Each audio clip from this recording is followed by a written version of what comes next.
안녕하세요. 여러분 수익률 상승에 도움을 드리고 싶은 헬퍼입니다. 영상을 찍는 날은 이제 성탄절 크리스마스고요. 이제 시청하시는 여러분 모두 메리 크리스마스입니다. 오늘 주제는 이제 HTS로 일단 차트 설정하는 방법하고 일단 차트 분석을 어떻게 하는지 설명을 해드리도록 하겠습니다. 우선은 HTS로 이제 차트 설정하는 것을 어떻게 하는지 설명드리겠습니다. 일단 HTS 같은 경우에는 뭐 키움을 아무래도 제일 많이 쓰실 것 같아서 일단 키움으로 설명을 드리고요. 그 키움의 영웅문으로 설명드리고요. 뭐 다른 증권사 HTS도 사실 거의 다 비슷하기 때문에 키움 거로 설명을 드리도록 하겠습니다.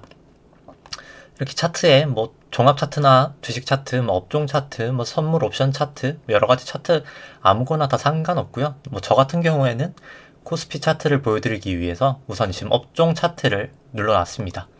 일봉이고요. 제가 주봉하고 월봉은 다 일단 설정을 해놓았는데 일봉부터 한번 설정하는 방법 알려드리도록 하겠습니다.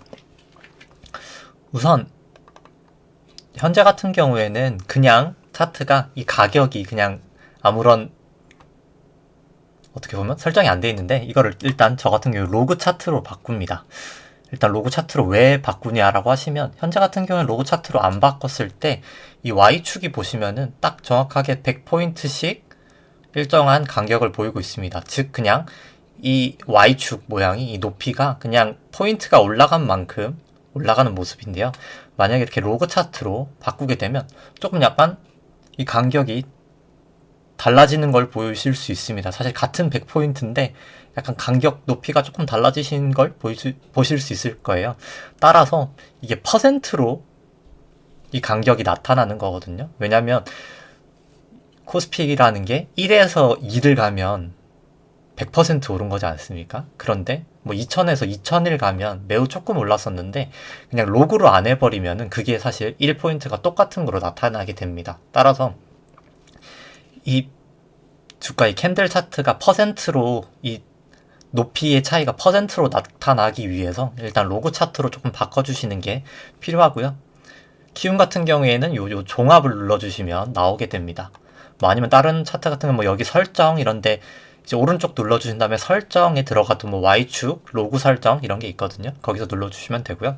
우선 로그로 바꾼 다음에 저 같은 경우에는 여기 눌러주시면 이미 이동평균선이 되어 있는데 보통 뭐 오른쪽에 있는 경우도 있습니다. 왼쪽에 이렇게 있는 경우도 있는데 보통은 기본적으로 설정돼 있어서 설정을 그냥 바로 그걸 눌러주시면 되고요. 저 같은 경우에는 50일 이평하고 200일 이평선을 봅니다. 보통 좀 미국 애널리스트 분들이 이렇게 많이 보고요. 좀 국내보다는 서양 쪽 분들이 이렇게 많이 보는데 저는 일단 똑같이 50일하고 90일 이평을 사용하고요.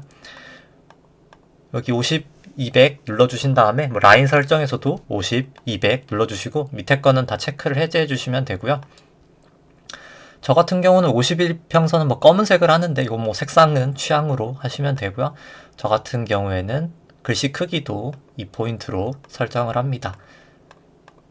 200일선 같은 경우에는 저 같은 경우는 빨간색을 하고요. 2포인트로 이렇게 설정하고 나면 이렇게 50일선과 200일선이 나오는 모습을 보이게 되고요. 저 같은 경우는 거래량도 똑같이 이 거래량 이동평균을 50과 200으로 똑같이 설정을 합니다. 일단 설정하는 이유는 거래량도 이제 이동평균 설정하는 이유는 조금 나중에 한 번에 세팅하고 나서 설명을 드리고요. 색깔은 뭐 똑같이 검은색, 200일선, 빨간색 이렇게 설정을 합니다. 그 다음에는 저 같은 경우에는 이 가격 지표로 가서 일목균형표를 설정하게 되고요. 우선 일목균형표 이렇게 들어가서 라인 설정에 가서 저 같은 경우는 좀 굵은 게 좋아서 글씨 좀 약간 선 굵기를 이 포인트로 전부 다 변환을 시키고요. 뭐 색깔은 필요하신 대로 바꾸셔도 되고요. 저 같은 경우는 키우면 그냥 있는 색깔을 사용하게 됩니다. 그리고 또다시 일목균형표를 한번 눌러주시면 감사하겠고요. 똑같이 뒤에 있는 걸 누른 다음에 그 다음에 이 미드 피리어드라는 이 중간값이란 중간 기간을 9로 바꿉니다. 중간값을 9로 바꾸고요. 왜냐면 이게 후행 스팬이 이 미드 피리어드가 중간 기간이라는 게 이 전환선이 아니라 이 기준선과 후행 스팬 길이를 설정하게 되고요. 선행 스팬 길이도 좀 설정하게 되는데, 사실 저는 후행 스팬 길이를 바꾸기 위해서 설정을 하고요. 나머지 부분은 다 체크 해제를 한 다음에 후행 스팬을 원하시는 색깔로 설정하면 되는데, 저는 탁한 파랑, 약간 하늘색을 설정하고 이 포인트 굵기로 설정을 하겠습니다. 그 다음에는 일단 추세 지표에서 저 같은 경우엔 이 파라볼릭 SAR 이라는 걸 사용하는데, 보통 뭐 파라볼릭 SAR이거나 뭐 PSAR 이렇게 추세 지표에 나와 있습니다. 그냥 클릭하시면 이거 같은 경우는 바로 설정이 되고요. 그 다음에는 모멘텀 지표에 이 RSI를 또 체크를 해주시면 되겠습니다. 보통 뭐 추세 지표에 MACD도 많이 사용하고, 변동성은 아니고요. 그 모멘텀 쪽에 이제 스토캐스틱도 많이 사용하는데, 뭐 전 3개 다 볼 때도 있는데, 일단 뭐 간단하게 보기 위해서 일단 현재는 RSI만 보도록 하고요. 그러면 사실 설정이 다 되었습니다. 뭐 주봉, 월봉은 다 되었는데, 이제 그 다음에는 이제 간단한 이제 설명하고 이제 차트 분석을 어떻게 하는지 좀 설명을 드리겠습니다. 우선 이 일목균형표에 이 초록 색깔 선은 전환선이라고 하는데요. 이제 주가가 이제 9일 동안 주가를 최고점과 최저점을 더한 다음에 2로 나누게 됩니다. 그게 이제 전환선이 되고요.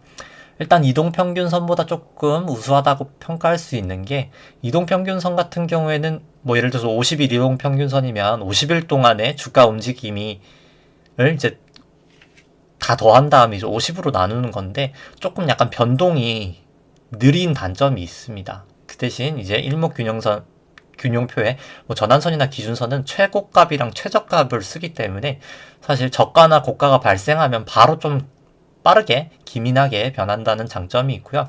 이 9랑 26일을 기준선 같은 경우에는 26일 동안의 고점과 이제 저점을 더하고 2로 나눈 수치인데, 이 9랑 26일이 그 일목산인이라는 일본 투자자분께서 사실 연구하신 그런, 사실 어떻게 보면 좀 선언적인 숫자인데, 사실 그게 생각보다 정말 좀 증시에 잘 맞습니다. 그렇기 때문에 그 숫자가 가지는 의미도 있고요.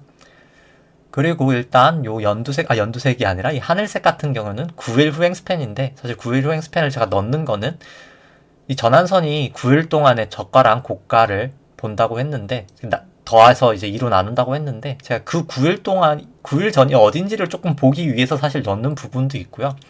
이 9일 후행 스팬이 만약에 주가보다 이렇게 상승하게 되면 호전이라고 하고요. 후행 스팬이 주가를 이렇게 하락하게 되면, 이 경우는 순간 하락을 잠깐 했었죠. 이럴 땐 이제 역전이라고 표현을 합니다. 이 경우에도 역전이 되었고요. 이 경우 다시 이제 호전되는 모습을 보이고 있고요. 이제 기본적인 일목균형표에는 이 26일 후행 스팬도 있습니다. 똑같이 주가를 이렇게 뚫고 밑으로 내려가면 역전이어서 안 좋은 거고요. 주가를 이렇게 상승해서 뚫고 가면 호전이라고 해서 이제 추세로 좋은 것으로 판단을 하는데, 그리고 우선 다시 설명을 해드리면, 뭐 현재 같은 경우에 코스피 지수는 사실 전환선을 한 번도 종가상으로 하회한 적이 없기 때문에 추세가 아직 여전히 상승 추세이고요.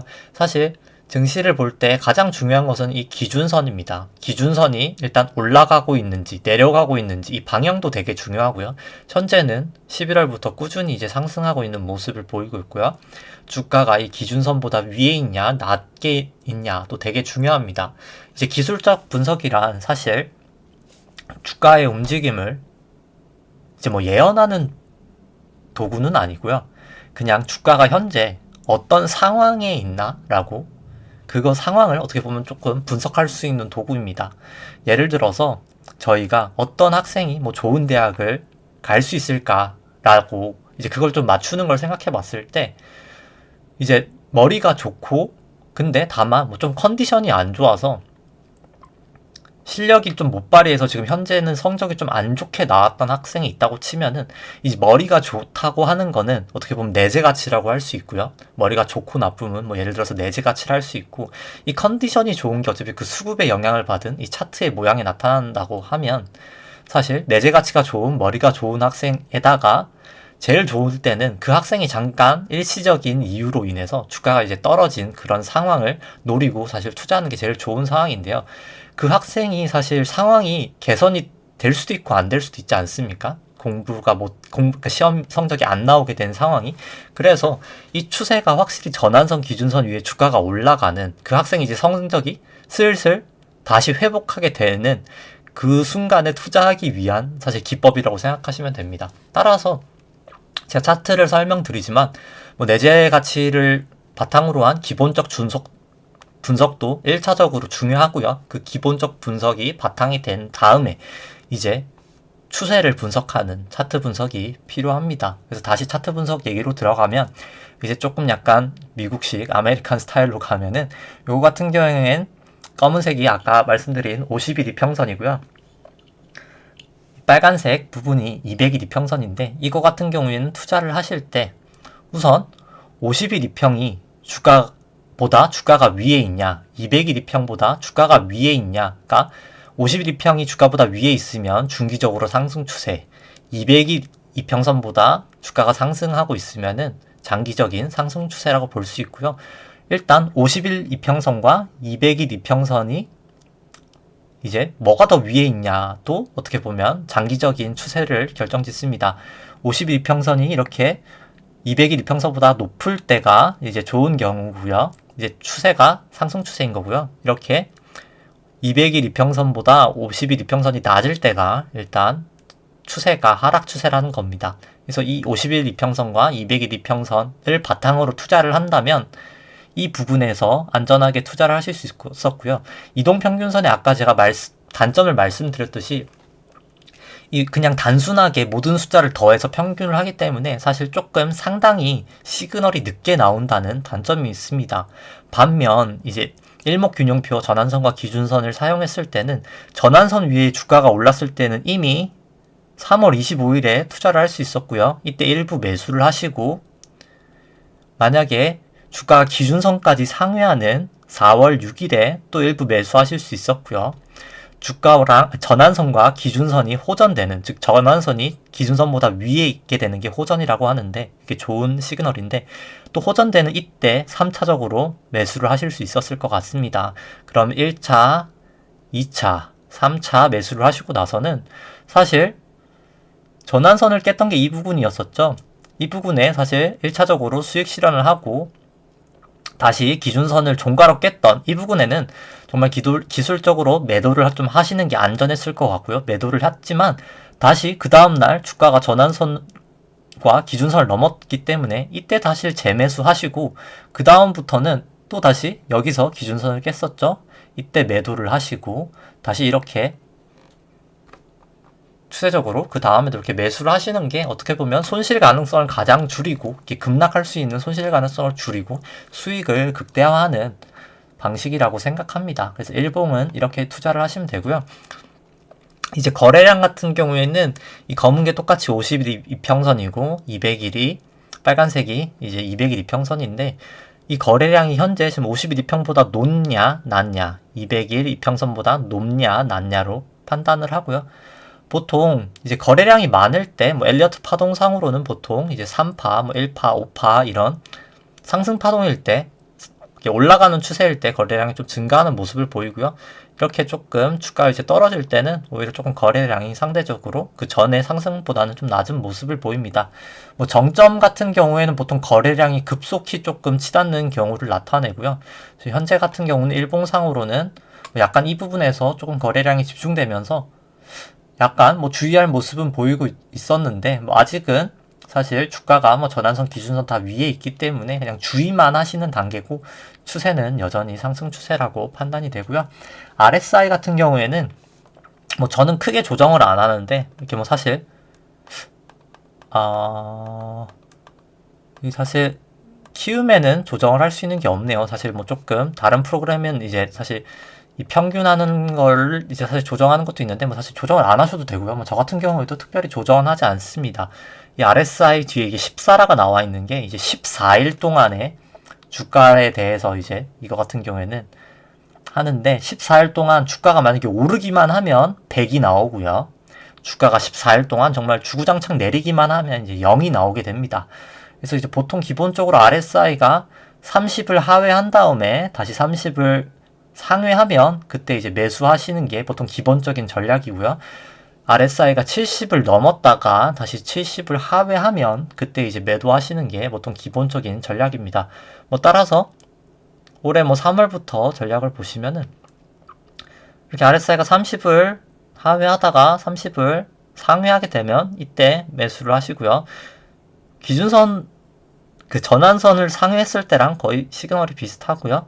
매수하신 다음에 70을 넘고 70을 이때 이제 6월 한 10일인 것 같네요. 이때 하회하면 이때 또 매도를 하고 이때는 사실 조금 RSI로는 투자하기 어려운 구간이고요. 다시 RSI가 70을 상회한 다음에 다시 70을 하회하면 매도를 하는 그런 전략을 하시면 되는데 저 같은 경우에는 보조지표는 그렇게까지는 많이 설명을 안 해드린 게 보조지표는 정말 추세가 뚜렷하지 않으면 사실 조금 왜곡되는 신호를 보낼 때가 상당히 많습니다. 따라서 보조지표보다는 일목균형표의 전환선, 기준선, 그리고 후행스팬과 50일, 200일, 2평을 조금 더 중점적으로 보시는 걸 추천드리고요. 50일, 200일, 2평선보다도 전환선, 기준선, 후행스팬에 더 초점을 맞추시는 게 좋지 않을까 판단을 합니다. 저 같은 경우에 사실 마감 시황이나 추천 종목 아니면 뭐 요청 주시는 종목 설명 드릴 때는 9일이 아니라 그 구주봉을 설명을 드리는데 HTS 같은 경우에 기본적인 HTS 같은 경우에는 지원을 안 해서 일단 투자자분들이 좀 장기 추세를 보실 때는 월봉을 보시는 걸 추천드리고요. 월봉 같은 경우에도 똑같이 주가가 전환선, 기준선을 상회할 때가 하시는 게 가장 안전하지만 주가가 일단 뭐 전환선이나 기준선을 하나라도 상회하면 뭐 일부 매수하시는 것을 권해드리고요. 만약에 이제 하회하게 되면 그때 일부 매도하시는 걸 추천드립니다. 그리고 후행스팬도 이렇게 9일 후행스팬이 호전될 때, 주가보다 위에 될 때, 26일 후행스팬이 이렇게 주가보다 위에 갈 때를 투자하시는 게 필요하실 것 같고요. 중기 추세를 보실 때도 뭐 사실 일봉이나 월봉이나 보시는 방법은 똑같습니다. 사실 설명드릴 거는 거의 다 설명을 드린 것 같고요.